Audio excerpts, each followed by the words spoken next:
സഹനത്തിൻ്റെ മഹത്വം. ഈ ലോകം നിലനിർത്തുന്നത് 12 ദേവന്മാരാണെന്ന വിശ്വാസം കാരണം ഗ്രീക്കുകാർ ആ ദേവന്മാരുടെ പ്രീതിക്കായി 12 വയസ്സുള്ള ബാലന്മാരെ ബലി കഴിക്കുന്നത് സാധാരണമായിരുന്നു. എന്നാൽ സോക്രട്ടീസ് ഈ വിശ്വാസത്തെ എതിർത്തു. കല്ലിലും മണ്ണിലും തീർത്ത ജീവനില്ലാത്ത പ്രതിമകൾക്ക് വേണ്ടി ജീവനുള്ള ബാലന്മാരെ ബലി കഴിക്കുവാൻ നിങ്ങൾക്ക് എന്തവകാശമെന്ന് അദ്ദേഹം ചോദിച്ചു. യുവാക്കൾ അദ്ദേഹത്തിൻ്റെ ചിന്തകൾ ഏറ്റെടുത്ത് പ്രചരിപ്പിച്ചു.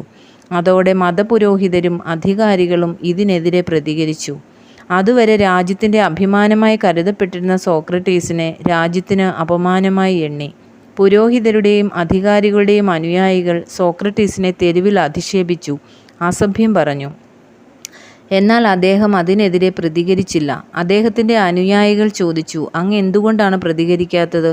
സോക്രട്ടീസ് പറഞ്ഞു, ഇപ്പോൾ തന്നെ അവരുടെ വാക്കുകൾ അളവില്ലാത്ത വിധം ദുർഗന്ധം വമിപ്പിക്കുന്നുണ്ട്.